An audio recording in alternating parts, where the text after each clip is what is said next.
Kelly, LD, you crossed it. Senator Schmitt, we're trying to adhere to 5 minutes because of the votes. Okay, that's what happens when you're last, right? Yes, On sir. this dais. Yes, sir. Thank you, Mr.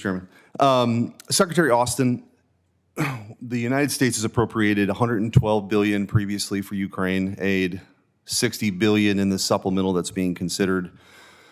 Based on this budget, am I to assume then that as of September 30th, there will be no more Ukraine aid from the United States?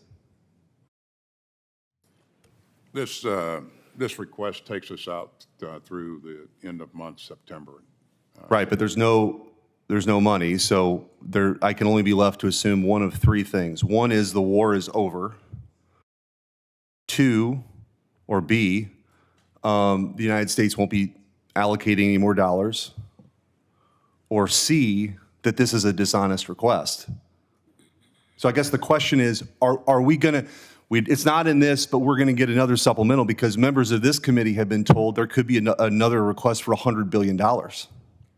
So I guess I'm just trying to understand the totality of the request to the American people for this war that does not seem to be represented in this request. Well, I assure you that the request is not dishonest, Senator. It's based upon, for this fiscal year, what we see Ukraine needs and our ability to provide security assistance and replenish our stocks. And again, this is not.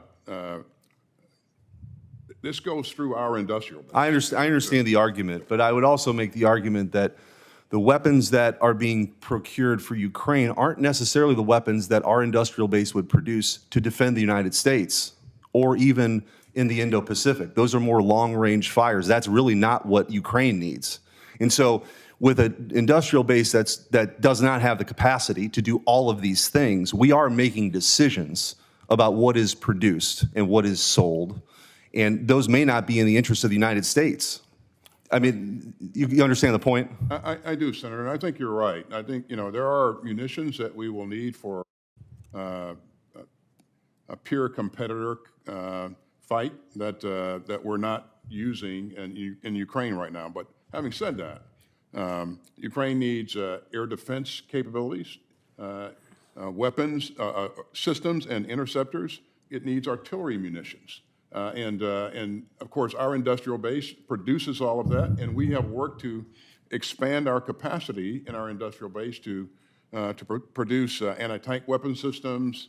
I appreciate the point. I don't mean to cut you off. I just, as you heard, I have limited time. I just want to get through a couple more questions. So what does victory look like for Ukraine? Yeah. How do you define victory? You may have heard me say this earlier, Senator, but we've said from the very beginning that what we want to see is a Ukraine that's a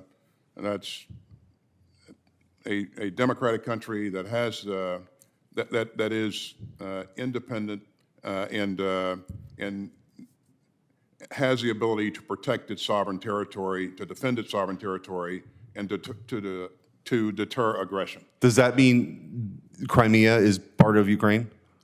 Crimea is a part of Ukraine. Well, okay. Right, but in order for the war to be over, does Ukraine have to control Crimea? In terms of how things transition going forward, I would not want to predict what President Zelensky will decide. I think part of the problem, with all due respect, is that this administration has not articulated what an exit strategy is. To me, this is a blank check for a war that, without any clearly defined goals, will be endless. And that is, so the skepticism among, I didn't vote for the supplemental because I don't think that we don't have adequate controls on how the money is being spent. Victory hasn't been defined. So for America's interest, I understand America's interest, we're continuing to head down this road, and now we're getting a budget request that isn't reflective of the administration's, for however long it takes, statement. So that's part of the objection. I guess one of the issues too is, and I want to make sure I'm clear, is it the administration's position that Ukraine should be admitted into NATO? NATO's position overall that, No, the United States of America. What is the administration's position on Ukraine's admission to NATO? I think you've heard the president say that, and of course, NATO has an open door policy, so all of the countries have worked towards. I'm really not trying to put you in a weird spot. I just heard Secretary Blinken say, or maybe it was a mistranslation, so I'm just looking for clarity. If it's the position of the United States of America that Ukraine should be admitted into NATO. Was that question as to whether or not they should be admitted right now or in the future? Either or. Well, right now, they're in a war, Senator. So Right, so that would be a disastrous result because we would go to war. That's right. Right. That's right. But let's say the war ends tomorrow. That's what all. Or September 30th, based on this budget, ends September 30th. Is it the position of this administration that Ukraine should be admitted into NATO? It's unlikely that the war will end on September 30th, but again, it's the goal of the alliance to bring Ukraine into the alliance at some point in the future. All right, thank you, Mr. Chairman. I'm out of time. Thank you. Thank you, Senator. Senator